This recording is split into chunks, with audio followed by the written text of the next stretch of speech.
नमस्कार दोस्तों, स्वागत है आपका हमारे YouTube चैनल जिसका नाम है ऑनलाइन स्टडी विद अपने सर।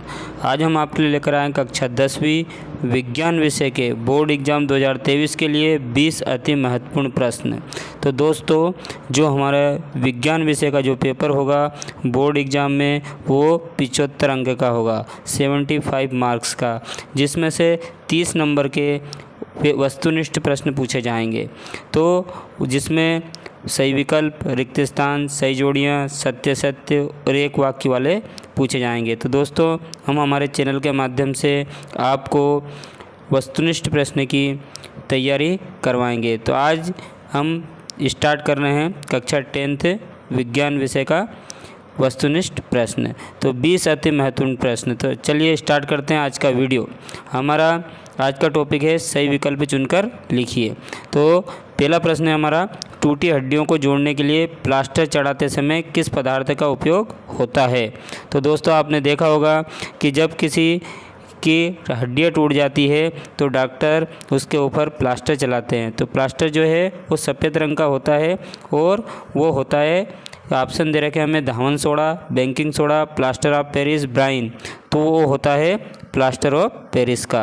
तो सही आंसर होगा प्लास्टर ऑफ पेरिस। हमारा अगला प्रश्न है, विद्युत धारा का मापक यंत्र है अमीटर, वोल्टमीटर, लेक्टोमीटर, शुष्क सेल। तो दोस्तों, वोल्टमीटर जो होता है वो विभवांतर नापता है, लेक्टोमीटर से दूध की शुद्धता को नापा जाता है, और शुष्क सेल जो है वो एक प्रकार का सेल है।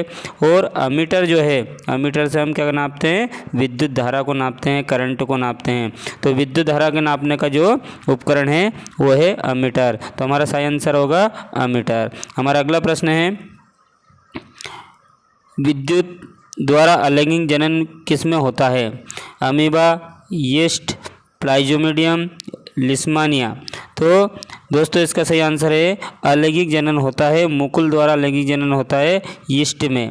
तो इसका सही आंसर होगा यीस्ट। हमारा अगला प्रश्न है, विद्युत सामर्थ्य का मात्रक इस प्रकार भी प्रदर्शित किया जा सकता है। पहला है वोल्ट एम्पियर, किलोवाट घंटा, वाट सेकंड, जूल सेकंड। तो दोस्तों, जो शक्ति का सूत्र होता है, परिपथ की शक्ति का सूत्र होता है P बराबर VI, वोल्टेज इंटू धारा। और वोल्टेज को हम नापते हैं वोल्ट में और धारा को नापते हैं हम एम्पियर में। तो इसका सही आंसर होगा वोल्ट प्रति एम्पियर। तो हमारा सही आंसर होगा वोल्ट इंटू एम्पियर। तो विद्युत सामर्थ्य का जो मात्रक है वो वोल्ट एम्पियर भी लिख सकते हैं। अगला प्रश्न है हमारा, विद्युत धारा का ऐसा ही मात्रक है जूल, वाट, वोल्ट, एम्पियर। तो जूल जो होता है वो कार्य का मात्रक होता है या ऊर्जा का मात्रक होता है, वाट जो है वो शक्ति का मात्रक होता है, और वोल्ट जो है विभवांतर का मात्रक होता है। तो विद्युत धारा का सही आंसर होगा हमारा एम्पियर। तो विद्युत धारा का जो मात्रक होता है, विद्युत धारा का जो मात्रक है वो है एम्पियर। विद्युत धारा को एसआई पद्धति में एम्पियर में नापा जाता है। हमारा अगला प्रश्न है, द्रव अवस्था में पाई जाने वाली धातु है। पहला ऑप्शन है मरकरी या पारा, दूसरा है सोडियम, एल्यूमिनियम, जिंक। तो दोस्तों, जो लिक्विड फॉर्म में होती है जिसका उपयोग हम तापमाप या थर्मामीटर में करते हैं वो पारा होती है, जिसको हम मरकरी भी कहते हैं। तो द्रव अवस्था में पाई जाने वाली धातु कौन सी होगी, मरकरी या पारा। तो हमारा सही आंसर होगा मरकरी या पारा। हमारा अगला प्रश्न है, मानव नेत्र जिस भाग पर किसी वस्तु का प्रतिबिंब बनाते हैं वह है कार्निया, परितारिका, पुतली, दृष्टिपटल। तो दोस्तों, जो मानव नेत्र जिस भाग पर वस्तु का प्रतिबिंब बनाता है उसे दृष्टिपटल कहते हैं। तो प्रतिबिंब कहाँ बनता है, दृष्टिपटल पर। अब हमारा अगला प्रश्न है, सबसे अधिक क्रियाशील धातु है।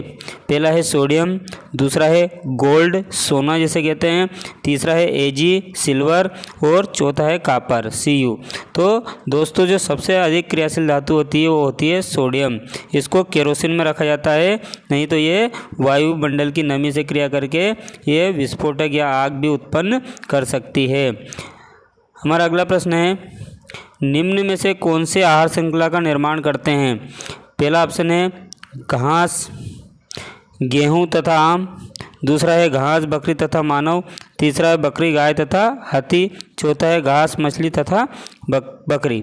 तो दोस्तों घास बकरी, क्योंकि घास को कौन खाती है? बकरी। और बकरी को कौन खा सकता है? मानव। मानव सर्वाहारी होता है, वो बकरी को भी खा सकता है।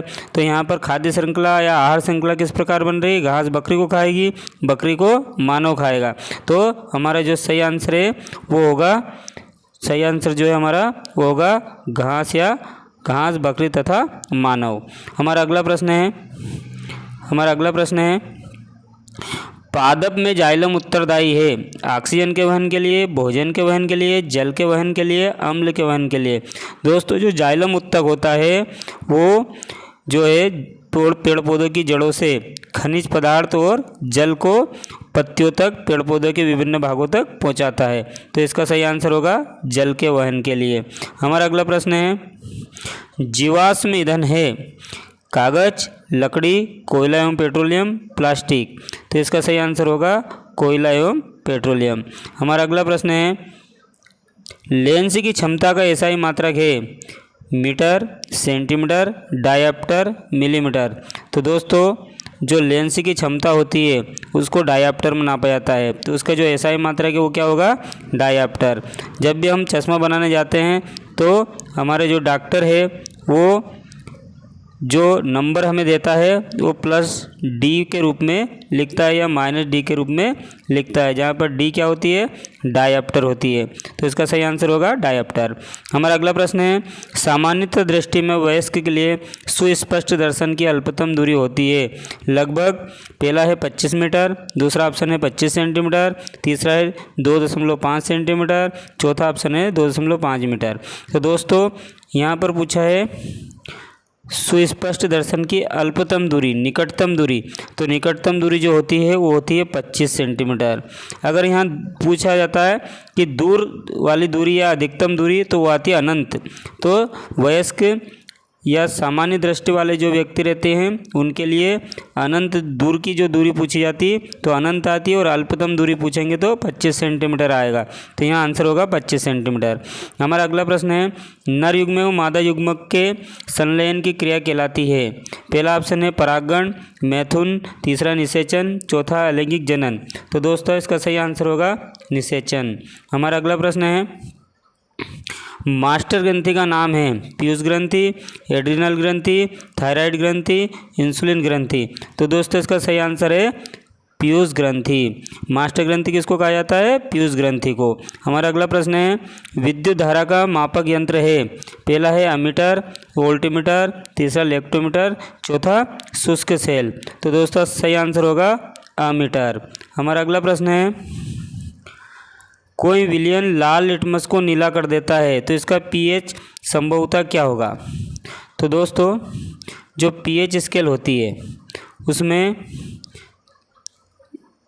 1, 2, 3, 4, 5 और 6 और 7, 8, 9, 10। 7 पर होता है उदासीन।